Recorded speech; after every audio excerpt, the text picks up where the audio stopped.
Hi everyone, it's Mr. Baker here with another physics lesson. Right, today I want you to see if you can work out what we are doing. Another crazy game. So what are we studying today? So 3 words. The first one is represented by that picture. Second one by that. And the third by that picture. So what do you think we're learning about today? Pretty fun, huh? Okay, let's find out. Okay, let's find out then. So, what's this first one then? It is a circle. It's a center circle. A center circle. Center. Okay, this is the word off minus the letter F. So take away that letter F. What have we left with? Of.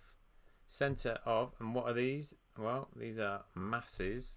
Center of mass. Way. So we're learning about center of mass today. Okay, so let's have a look at this question then. So how is the box balanced on the edge of the table? So I want you to have a look at that. So normally this box would topple off the table, wouldn't it? So how is it balanced on the edge of the table? I will reveal all at the end. Again, this is so much fun already, isn't it? Okay, let's have a look. Is that what it is? Okay, maybe it's just that there's a balloon on the end. Maybe not. Let's find out. Okay, so this is our definition of centre of mass. The centre of mass is that point at which the mass of the body may be thought to be concentrated. Okay, so that's our definition. Let me show you some examples. Okay, so we've got a crazy skateboarder doing some tricks. Where's his centre of mass? So his centre of mass would be around about there. So the centre of mass of a person is around about their belly button, really, and he is making his centre of mass right above that leg. You can see that his centre of mass is above his leg there. So his centre of mass is there, and he is stable. He's not falling over or anything like that. So his centre of mass is just there. How about this car? So this car, the centre of mass is about there. So that's where all of the mass would appear to be concentrated for whatever we're doing with this car. Here we've got a ballet dancer, and her centre of mass would be around about there. And you can see they're all sort of over the point at which they're balanced, aren't they? And that's quite important. How about a T-Rex? Okay, so T-Rex would have a centre of mass between where the leg that it's standing on. Okay, so the centre of mass for all of those things can be thought of as the point at which all of the mass of that object is concentrated. Now, every single atom, every single molecule of that Tyrannosaurus Rex would have mass.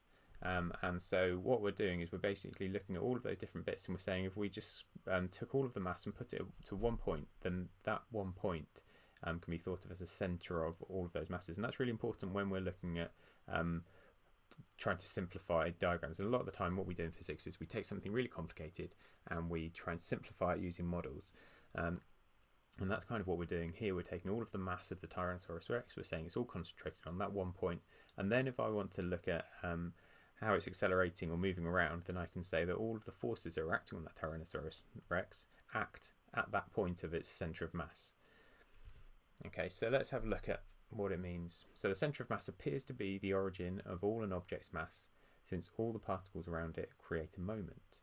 All these moments balance around this point. So if you have a look at this baseball bat, so the centre of mass is towards the right hand side of the baseball bat.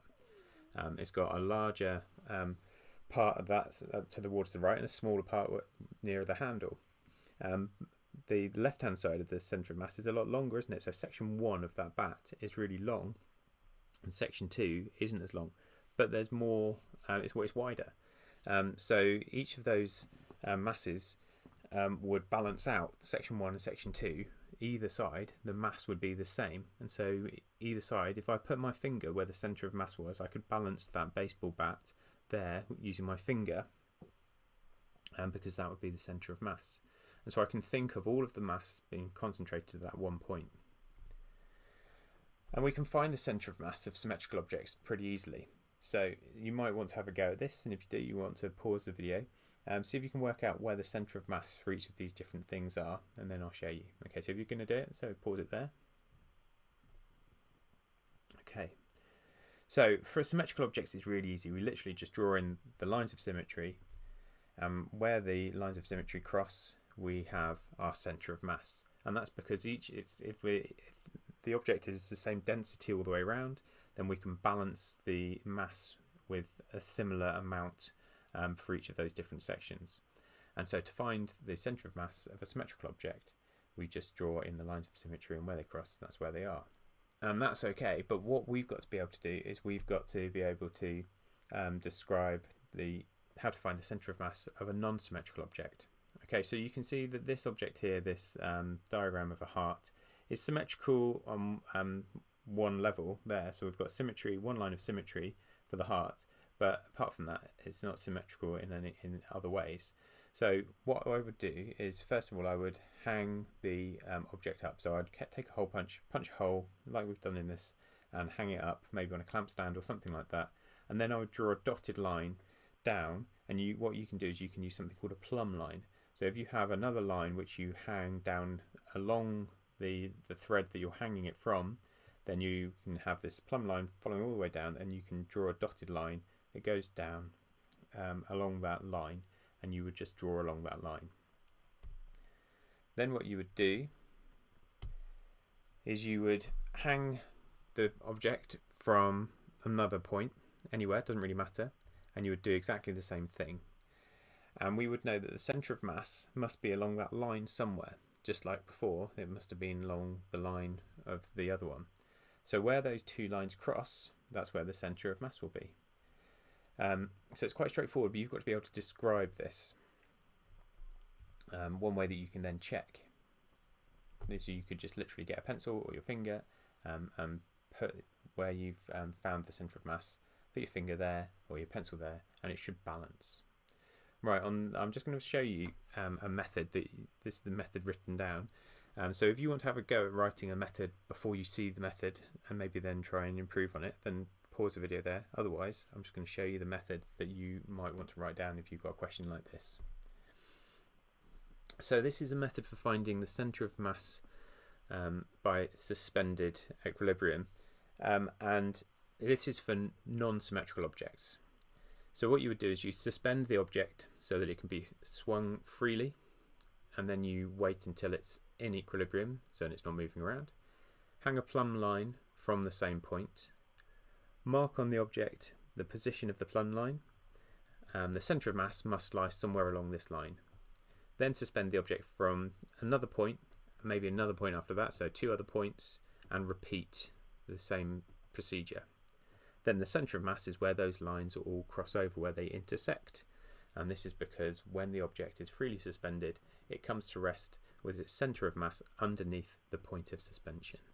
Right, so these are the things that you should be able to do. You should be able to identify the centre of mass of symmetrical objects.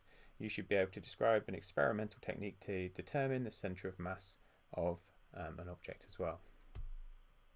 And then back to our question. So how is the box balanced on the edge of the table?